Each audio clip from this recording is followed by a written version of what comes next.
আসসালামু আলাইকুম everyone, welcome back to my channel Mahi কিচেনে। জানাই সকলকে স্বাগত নতুন কোনো রেসিপি দেখার জন্য। তো শীতকাল মানেই কিন্তু বাড়িতে নানা ধরনের পিঠা বানানোর উৎসব লেগেই থাকে। আর শীতের সিজনে কিন্তু সমস্ত পিঠার স্বাদই কিন্তু দ্বিগুণ বেড়ে যায়, খেতে কিন্তু ভীষণ ভালো লাগে। তো আজকে তোমাদের আমি একদম সহজ উপায়ে দুধ বকুল পিঠা বানিয়ে দেখাবো। কোনো রকম পুর বানানো ঝামেলা ছাড়াই যদি এত সহজে এত মজার একটি পিঠা বানানো যায় তাহলে কিন্তু ভীষণ ভালো হয়। তো শীতের সকাল কিন্তু জমে যাবে। তো চলো রেসিপিটা শুরু করি।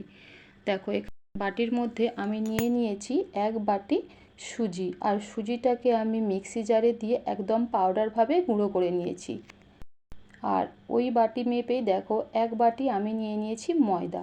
তো যতটা সুজি এখানে অ্যাড করেছি ঠিক আমি 1 বাটি পরিমাণে ময়দা অ্যাড করেছি। আর দিয়ে দিচ্ছি আমি হাফ বাটির মতো চিনি। তো মিষ্টির পরিমাণটা তোমরা তোমাদের ইচ্ছা মতো এখানে বাড়িয়ে কমিয়ে নিতে পারো। আর দিয়ে দিচ্ছি আমি 10 টাকা দামের 1 প্যাকেট গুঁড়ো দুধ, স্বাদ মতো নুন দিয়ে সমস্ত শুকনো উপকরণগুলো একটু ভালোভাবে মিক্স করে নিচ্ছি। আর দেখো, ওই বাটি মেপে আমি হালকা গরম পানি নিয়েছি। প্রথমে 1 বাটি পানি আমি অ্যাড করে দিলাম, পরবর্তীতে আরও 1 বাটি অ্যাড করব। তবে প্রথমে 1 বাটি পানি অ্যাড করে খুব ভালোভাবে মিশ্রণটাকে আমি মেখে নিচ্ছি।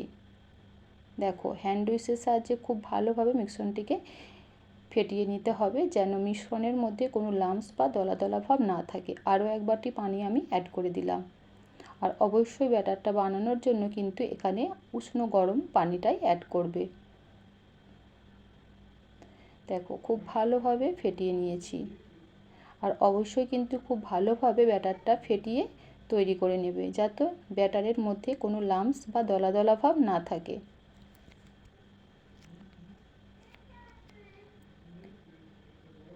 তো এবার আমি ব্যাটারটাকে 5 মিনিটের জন্য রেস্টে রেখে দেব। ততক্ষণে চুলায় একটা প্যান বসিয়ে দিয়েছি পিঠার জন্য, মালাই তৈরি করার জন্য। তো প্যানের মধ্যে অল্প একটু আমি পানি দিয়ে দিলাম। আর তারই সঙ্গে দিয়ে দিচ্ছি দেখো 500 ml লিকুইড ফুল ক্রিম দুধ।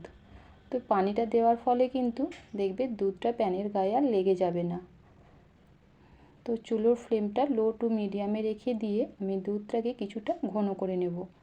তার সঙ্গে দিয়ে দিচ্ছি 3টে এলাচটা একটু মুখটা ফাটিয়ে দিলাম, যাতে খুব সুন্দরভাবে একটা স্মেল বার হয়।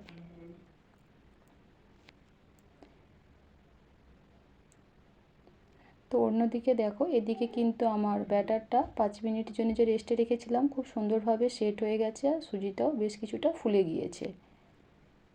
তো এখানে কিন্তু আর কোনোভাবেই আমি পানি অ্যাড করব না, আমার ব্যাটারটি পারফেক্টভাবে ডান। তো এবার আমি ব্যাটার থেকে 1 হাতা করে ব্যাটার এখানে নিয়ে পিঠা তৈরি করব।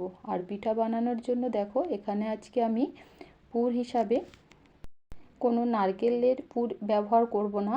এখানে আমি আজকে মাখা সন্দেশ দিয়ে পিঠাটা বানাবো, আর যেটা টেস্ট হবে কিনা অসম্ভব মজার। তো আমার মতো তোমাদের হাতের কাছে যদি না নারকেল থাকে, সেক্ষেত্রে কিন্তু এইভাবে মাখা সন্দেশ দিয়ে পুরটা বানিয়ে দেখবে, পিঠাটা কিন্তু দারুণ লাগে।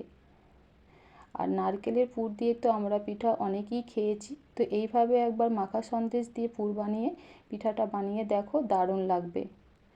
তো দেখো, মাখা সন্দেশ থেকে কিছুটা পরিমাণ এইভাবে পুর নিয়ে আমি একটু গোল করে চ্যাপ্টা করে নিয়েছি। আর এইভাবে চ্যাপ্টা করে নিলে পিঠাটা বানাতে বা পিঠার মধ্যে পুরটা দিতে অনেক বেশি সুবিধা হবে। তো আবার একটু আমি ব্যাটারটাকে খুব ভালোভাবে মিক্স করে নিয়ে 1 হাতা ব্যাটার নিলাম, নিয়ে এর মধ্যে আগে থেকে মাখা সন্দেশের যে পুরটা আমি চ্যাপ্টা করে রেখেছিলাম সেটা দিয়ে দিলাম। দেখো, এইদিকে আমি চুলার মধ্যে একটা কড়াইয়ের মধ্যে বেশ কিছুটা পরিমাণ তেল গরম করতে দিয়ে দিয়েছিলাম। আর এদিকে তেলটা কিন্তু আমরা ভালোভাবে গরম করে নিয়েছি।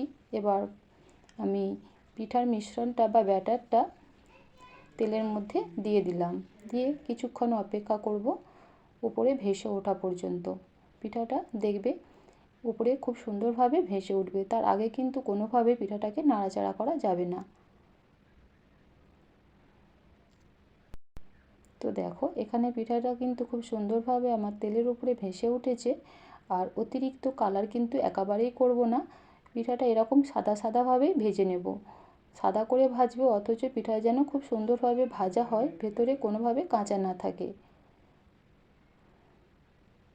খুব বেশি লাল করে কিন্তু পিঠাগুলো একদমই ভাজতে যাবে না, তাহলে কিন্তু দুধে ভেজানোর পর পিঠাগুলো সফট হবে না আর দেখতেও ভালো লাগবে না। দেখো এখানে একটা পিঠা আমার ভাজা হয়ে গেছে, আমি তেল ঝরিয়ে তুলে নিলাম। তো একইভাবে আরও একটা পিঠা তোমাদের আমি বানিয়ে দেখাচ্ছি। এক হাতা ব্যাটার নিলাম, নিয়ে আগে থেকে যে মাখা সন্দেশের পুরটা আমি বানিয়ে রেখেছিলাম সেটাকে এভাবে ব্যাটারের মধ্যে ডুবিয়ে দিলাম। দিয়ে আবারও তেলের মধ্যে এভাবে ছেড়ে দিলাম, খুবই সাবধানের মধ্যে ছাড়বে। তো দেখো কিছুক্ষণ অপেক্ষা করব। তো এখানে কিন্তু আমার পিঠাটা দেখো খুব সুন্দরভাবে তেলের উপরে ভেসে উঠেছে, আর কতটা সুন্দর ফুলকোভাবে পিঠাগুলো আমার ভাজা হচ্ছে। এইভাবে একবার বানিয়ে দেখো, খেতে কিন্তু ভীষণ ভালো লাগে। আর শীতকালে এরকম পিঠা কিন্তু খেতে দারুণ লাগে।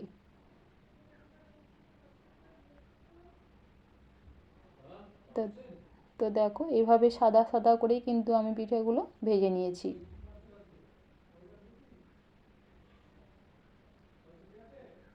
আর একইভাবে আমি সমস্ত পিঠাগুলো ভেজে নিচ্ছি। পিঠাগুলো দেখতে যে কি সুন্দর হয়েছে তোমরা দেখেই নিশ্চয়ই বুঝতে পারছো বন্ধুরা, খেতেও কিন্তু দারুণ হয়। তোমরা চাইলে কিন্তু পিঠাগুলো এইভাবেও খেয়ে নিতে পারো, কারণ এখানে ব্যাটারের মধ্যে চিনি, গুঁড়ো দুধ, মাখা সন্দেশ সমস্ত কিছুই দেওয়া আছে, তাই খেতে কিন্তু দারুণ লাগবে। তো দেখো এদিকে যে আমি দুধটা জাল করতে বসিয়ে রেখেছিলাম, বেশ কিছুটা ঘন হয়ে গেছে, আর তারই মাঝে আমি একবার দুধটাকে ভালোভাবে নেড়েচেড়ে দিয়েছিলাম যাতে প্যানের গায়ে না লেগে যায়। তো এবার স্বাদ মতো এখানে আমি চা চামচের 3 চামচ চিনি অ্যাড করছি। আর এই চিনিটা কিন্তু পারফেক্ট মিষ্টি, যেহেতু ব্যাটারের মধ্যে আমি চিনি অ্যাড করেছিলাম, তাই এখানে খুব বেশি চিনি দেওয়ার কিন্তু দরকার নেই। তো চিনিটাকে দিয়ে আমি দুধটাকে 1 মিনিটের জন্য ফুটিয়ে নিয়েছিলাম। ঠিক দুধটা যখন এইভাবে ফুটতে শুরু করবে, আমি পিঠাগুলো দুধের মধ্যে দিয়ে দেব। তো এই যে একটা একটা করে পিঠা আমি দুধের মধ্যে ছেড়ে দিচ্ছি।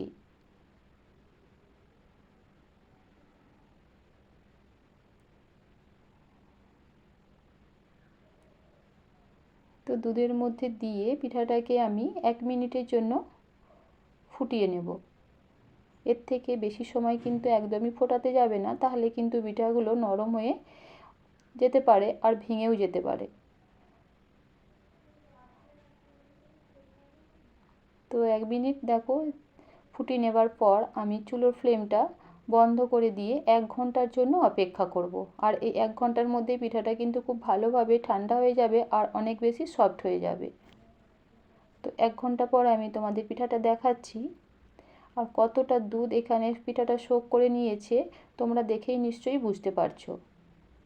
পিঠাটা তৈরি হয়েছে একদম নরম তুলতুলে, যেটা মুখে দেওয়ার সাথে সাথেই কিন্তু মিলিয়ে যাবে। খেতে যে কী পরিমাণ মজা হয় বন্ধুরা, একবার না বাড়িতে বানালে এর স্বাদটা তোমরা বা টেস্টটা তোমরা বুঝতেই পারবে না।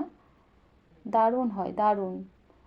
তো এইভাবে একবার হলো বাড়িতে বানিয়ে দেখতে পারো। ওপর থেকে 1 হাতা আমি মালাই ছড়িয়ে দিলাম।